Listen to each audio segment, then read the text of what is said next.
What if the critical skill to building a successful $1 million business was not a hard skill related to marketing or sales, but a soft skill that nobody has ever taught you how to master? Let's get to it. Hey, I'm Castillo, founder of Selfmastered, a high-performance training company that helps entrepreneurs scale their businesses by solving their silent bottleneck, their own performance. We transform the unproductive, overwhelming, and focused entrepreneurs into laser-focused business athletes that can achieve in one day what they previously achieved in 1 week.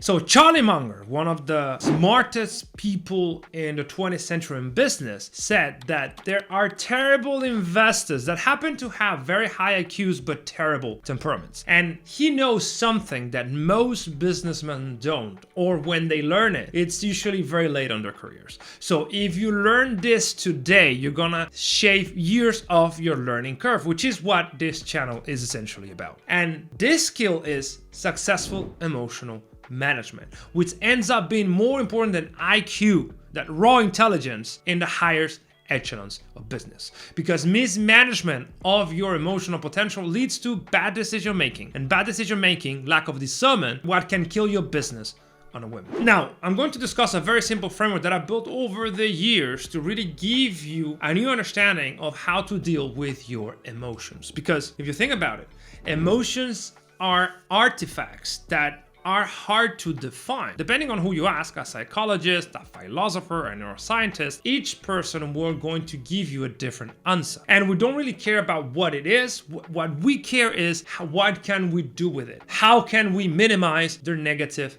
and pernicious effects they may have on performance? Now, before we get into the framework, what is the goal? What are we trying to achieve with this framework? Well, it's complete control or low emotional variance. That doesn't mean that you need to become a robot. It means that you need to remain in control, irrespectively of what life throws at you. The good, the bad. Essentially, it's about treating the true imposters just the same as Rudyard Kipling wrote in his poem titled If.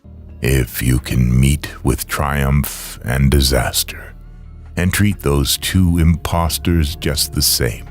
Is about being tranquil and in control. And how do you achieve this? So the first thing you need to do is to actually invert the traditional emotional management models, because think about it, people care about emotional management once they have some pain or hurt, when they are suffering from a mismanagement of their emotions. So it's a post-conflict emotional management strategy that doesn't protect you. And the goal here is to high leverage, and the highest leverage is found in prevention, not in correction. As Benjamin Franklin said, it is better an ounce of prevention than a pound of cure. So the first thing we need to understand is that we need to architect our internal state in our external environment to give us the keys to successful emotional management. Which leads me to the idea that we have been discussing in this channel for quite some months at this point, that you are a complex system, that you can tweak the systems of your life, both the external and the internal, to give you the results you want. And this is essentially the same principle behind our emotional management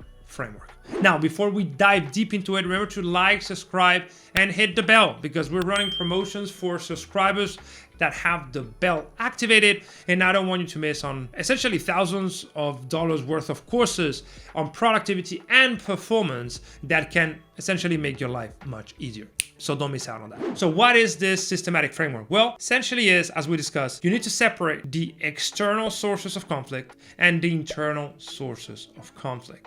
And you need to deal with both things in a systematic way, removing the bottlenecks that are preventing you from being in control and tranquil. Let's start with the internal. As you know, all humans go through life accumulating experiences to which we assign meaning. And as the renaissance of Stoicism and Jordan Peterson's teaching, successful self-management is predicated on your ability to detach yourself from those thoughts and emotions that may not be serving you well. So the number one tip in order to control your internal environment is to detach yourself from the feelings and emotions and the thought that arise in your head. Stoicism, in essence, is about cultivating an understanding of the distance that lies between action and reaction, between what happens to you and what you do with what happens to you. This is also one of the bases of Buddhism. So Your internal state is mastered by cultivating this detachment from the inputs and controlling the outputs. And you can do this through meditation. There's several trainings on this, but the goal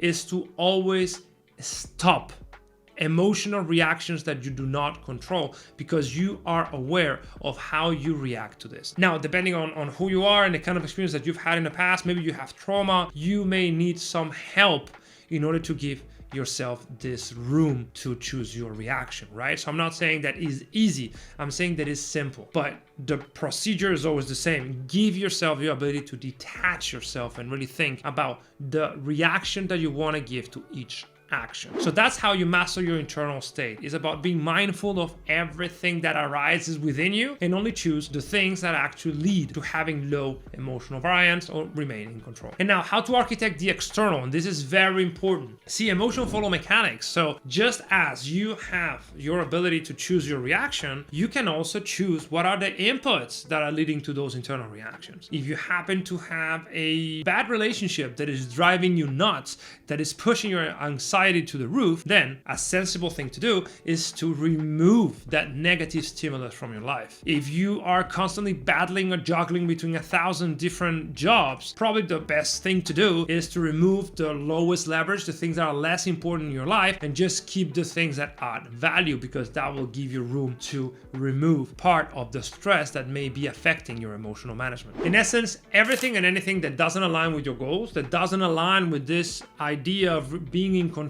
at all times on all fronts, has to go. And this is crucial. If you do not remove the things that don't help you get where you want to get, you will never get there. Of course, there's things that you cannot control. Life sometimes happen to us, but if we have done the necessary work of architecting our environment to prevent surprises, and then architecting our internal environment to prevent mismanaged emotional handling, you will be much better equipped to deal with the entrepreneurial life, because being an entrepreneur is super hard. And if you do not have the emotional stamina, if you do not know how to remain in control, you're going to suffer unnecessarily.